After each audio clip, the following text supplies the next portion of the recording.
اللہ رب العزت نے قرآن مجید کے اندر ایک انسان کو دوسرے انسان کے ساتھ ہمدردی کرنے کا حکم دیا، ایک انسان کو دوسرے انسان کے لیے قربانی دینے کا حکم دیا، اور اللہ تعالیٰ اس ہمدردی کو،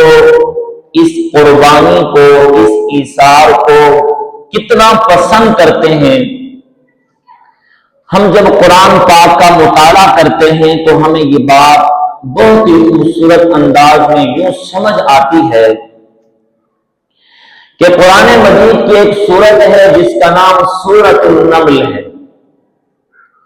نمل کہتے ہیں چیونٹی کو۔ اس سورت کے اندر چیونٹی کا تذکرہ ہوا، اور سورت کا نام بھی سورۃ النمل ہے، اس چیونٹی کے نام پہ سورت کا نام ہے۔ اللہ نے اس چیونٹی کا تذکرہ قرآن میں کیوں کیا اور پھر اس سورت کا نام سورۃ النمل رکھا گیا؟ اس کی وجہ قرآن سے یہ سمجھ آتی ہے کہ اللہ کے پیغمبر حضرت سلیمان علیہ السلام اپنے ایک بڑے لشکر کے ساتھ سفر کر رہے ہیں، اور جب سفر کرتے کرتے ایک وادی میں پہنچتے ہیں، آپ کے سفر میں گھوڑے بھی ہیں، آپ کے سفر میں اونٹ بھی ہیں، ہاتھی بھی ہیں جن پر لوگ سواری کر کے سفر کر رہے ہیں۔ جب ایک وادی میں پہنچتے ہیں، وہاں پر وادی کے اندر چلنے والی چیونٹیاں، ان میں سے ایک چیونٹی حضرت سلیمان کے لشکر کو دیکھتی ہے کہ وہ لشکر آ رہا ہے، تو وہ چیونٹی اپنی تمام چیونٹیوں کو آگاہ کرتی ہے۔ اللہ قرآن مجید کے اندر اسی بات کو بیان کرتے ہوئے ارشاد فرماتے ہیں کہ حتی اذا اتوا علی واد النمل، جس وقت حضرت سلیمان کا لشکر اس وادی میں پہنچتا ہے، قالت نملۃ یا ایھا النمل ادخلوا، تو ایک چیونٹی وہ اپنی ساری چیونٹیوں سے کہہ رہی ہے، یا ایھا النمل ادخلوا، اے چیونٹیے اپنے گھروں میں چلی جاؤ، مساکنکم، اپنے اپنے گھروں میں داخل ہو جاؤ، لا یحطمنکم سلیمان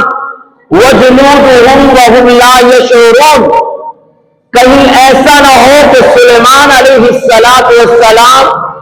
اور ان کا لشکر بے خبری میں، انہیں نہ پتا چلے گا کیونکہ تم غریب ہو، چھوٹی ہو، نہیں پتا چلے گا، کہیں سلیمان علیہ السلام اور ان کا لشکر بے خبری میں تمہیں پاؤں کے نیچے کچل نہ ڈالے،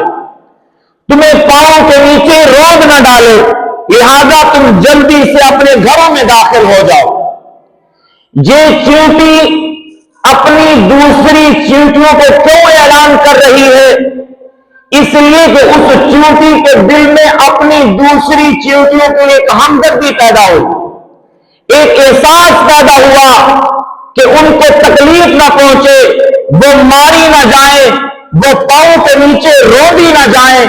اس چیونٹی کے اندر یہ احساس، یہ ہمدردی پیدا ہوئی، اس نے دوسروں کو آگاہ کیا۔ اللہ کو اس چیونٹی کی ہمدردی اتنی پسند آئی، رب نے اس کا قرآن میں ذکر کیا اور سورت کا نام بھی سورۃ النمل رکھ دیا۔ تو ہمیں یہ بات سمجھ میں آئی کہ اللہ کو دوسرے کے لیے ہمدردی کرنا کتنا پسند ہے۔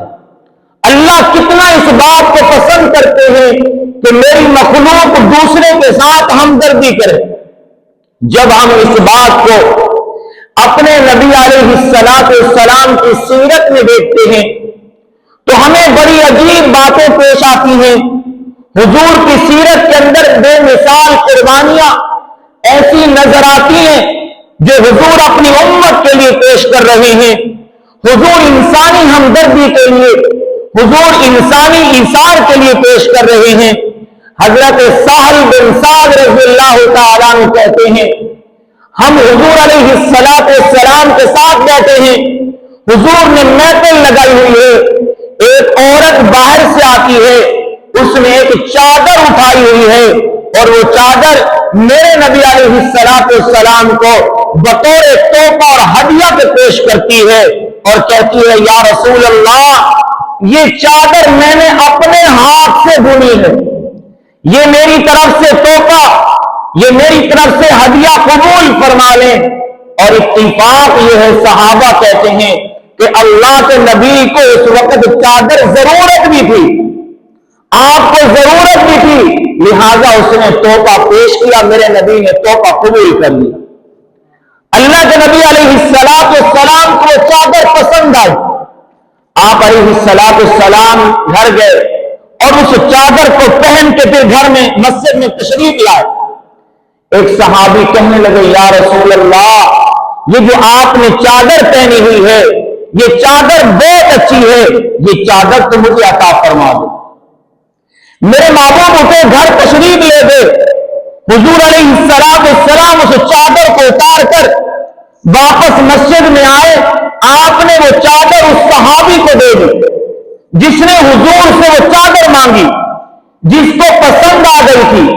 اس نے حضور سے چادر مانگی۔ اللہ کے نبی نے دیکھا میرے صحابی کو ضرورت ہوگی، آپ نے اسی وقت چادر اتار کے اس صحابی کو دے دی۔ موجود محفل میں باقی صحابہ اسے گھور گھور کے دیکھنے لگے، غصے کی نگاہ میں دیکھنے لگے کہ تو نے اللہ کے نبی سے کیوں مانگی، حضور کو اچھی بھی لگ رہی تھی، حضور کو ضرورت بھی تھی، تو نے حضور سے کیوں مانگی۔ لہذا حضور علیہ السلام کی محفل برخاست ہو جاتی ہے، اللہ کے نبی گھر میں چلے جاتے ہیں، اب باقی سارے صحابہ اس سے یہی بات کرنے لگ جاتے ہیں، لیکن ذرا غور کیجئے گا اس صحابی کے دل کے اندر بھی محبت میرے محبوب کی کیا ہے۔ کہنے لگے وہ صحابی رسول مجھے بھی لگ رہا تھا یہ چادر حضور کو ضرورت ہے، مجھے بھی محسوس ہو رہا تھا یہ چادر حضور کو پیاری لگ رہی ہے، لیکن میرے دل میں خیال آیا یہ چادر میرے محبوب کے جسم سے لگ گئی ہے، میں چاہتا تھا میں یہ حضور سے چادر مانگوں تاکہ چادر میرا کفن بن جائے، میں سیدھا جنت میں چلا جاؤں۔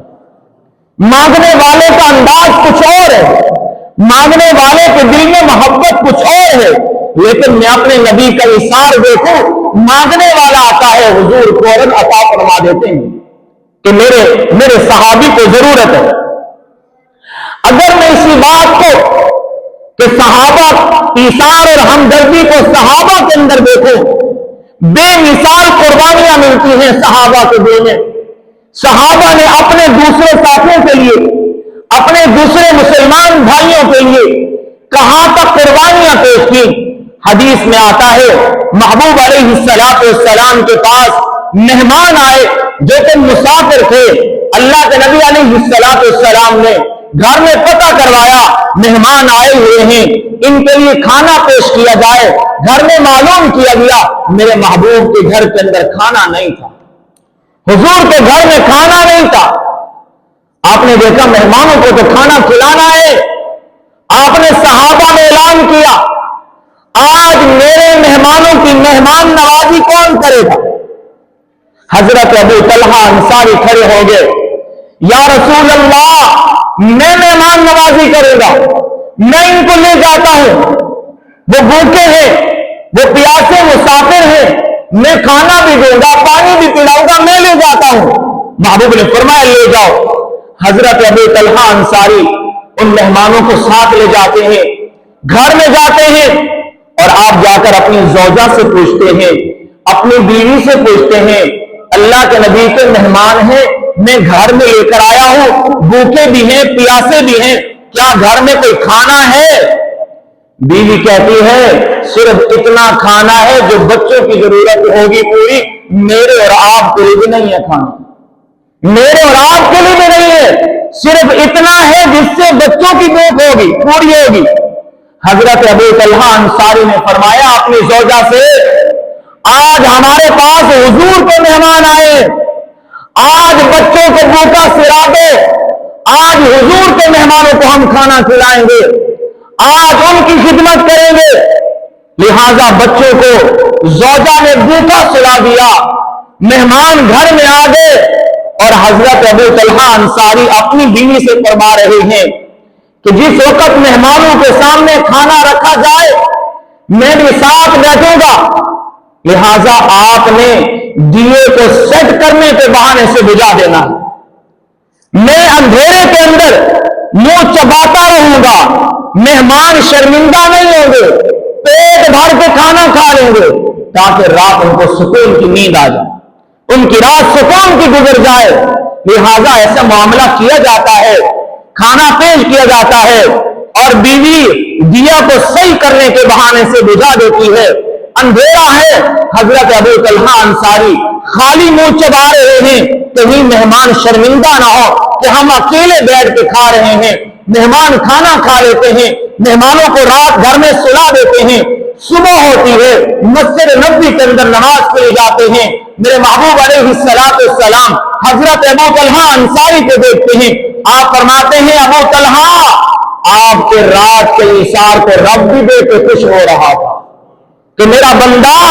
میرے دوسرے بندوں کے لیے کس طرح ہمدردی کر رہا ہے، خود بھی بھوکا رہنے کو پسند کیا، بیوی کو بھوکا رکھنے کو پسند کیا، بچوں کو بھوکا رکھنے کو پسند کیا، لیکن آنے والے مہمانوں کی قدر کی، انسانیت کی قدر کی، اور پھر رب نے اسی موقع پہ قرآن کی آیت اتاری وَيُؤْثِرُونَ عَلَىٰ أَنفُسِهِمْ وَلَوْ كَانَ بِهِمْ خَصَاصَةٌ۔ یہ میرے نبی کے صحابہ وہ صحابہ ہیں جو خود ضرورت مند ہونے کے باوجود، جو خود محتاج ہونے کے باوجود دوسروں کی ضرورتوں کو پورا کرتے ہیں، خود ضرورت مند ہے لیکن جب دوسرے کی ضرورت نظر آتی ہے تو پہلے دوسرے کی ضرورت کو پورا کرتے ہیں۔ اگر میں جنگ یرموک کو دیکھتا ہوں، مشہور بات ہے، بہت سارے صحابہ زخمی ہیں، ایک صحابی زخمیوں کو پانی پلا رہا ہے، فرمایا پانی پلانے والا ایک کے پاس جاتا ہے، ساتھ آواز آتی ہے مجھے بھی پانی دیا جائے، جس کے پاس پہلے جاتا ہے اس کے دل میں بھائی کی ہمدردی آتی ہے، کہتے نہیں پہلے میرے بھائی کو پلا دو، یہ بھی زخموں سے